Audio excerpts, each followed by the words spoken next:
friends and who are very focused on how we can strengthen those shared objectives and those shared interests.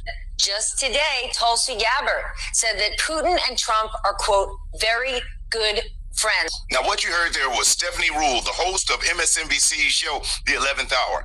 And she made a statement that the Director of National Intelligence, Tulsi Gabbard, stated while doing an interview on an Indian network that President Trump and Vladimir Putin are good friends.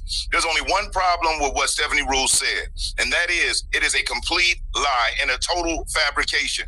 Not only that, Stephanie Rule from the 11th Hour show, guest host Ali from Lawrence O'Donnell's show, The Last Word, and the Associated Press have been forced to publicly give an embarrassing apology and retract everything they said.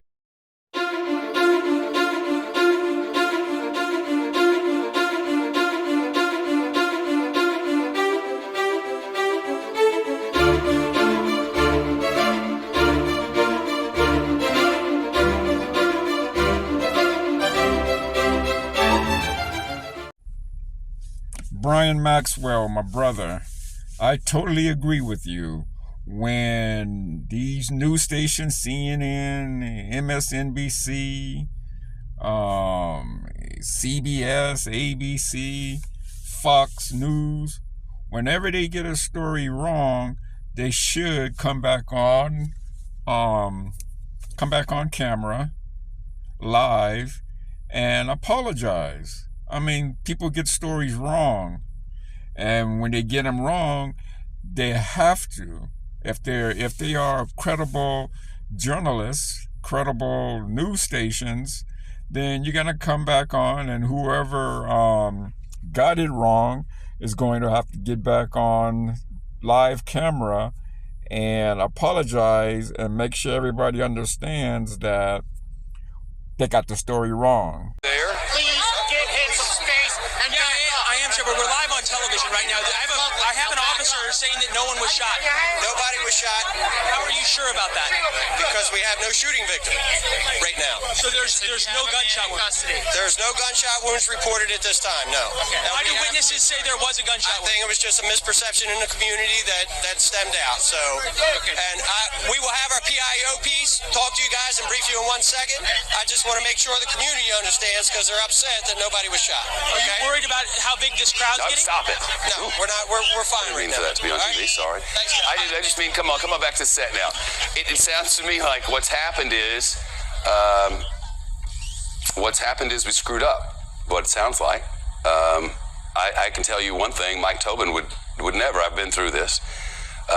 Mike Tobin thought he saw somebody get shot, and there was a gun, and there was a patient on a stretcher, and there was a woman who said she saw the cops gun him down, and there's going to be violence and all the rest of that.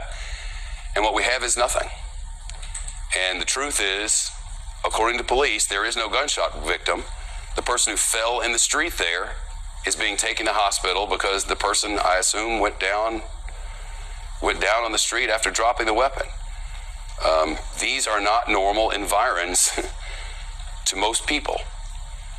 Places where there are transactions on the street, as the woman put it, that's not how everybody lives every moment of every day. That's not how Mike Tobin lives, and that's not how Leland Vittert lives, and that's not how our security guard lives. But from everything we've learned from that scene over the past weeks, that's part of life there, and that's part of the problem there. And a bunch of people who were trained at this sort of thing saw it, and it wasn't real. And now something has been created there that is wrong and unnecessary. We were wrong. Our people on scene were wrong. Theirs was an error that was honest and straightforward.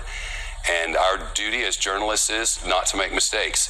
And when we make mistakes, we are duty-bound to correct them immediately and as clearly as possible.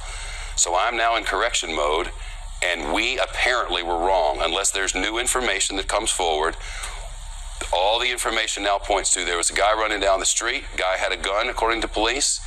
Gun fell in the street. Gun went off. Guy was taken into custody. He complained that he was injured or something. They put him in an ambulance. And out of an abundance of caution, the police are now telling us they took him to the hospital. Nobody has been shot. No police officer has pulled the trigger. And on behalf of Mike Tobin and the rest of our crew there and the rest of us at Fox News, I am very sorry for the error and glad we were able to correct it quickly. The news continues after this.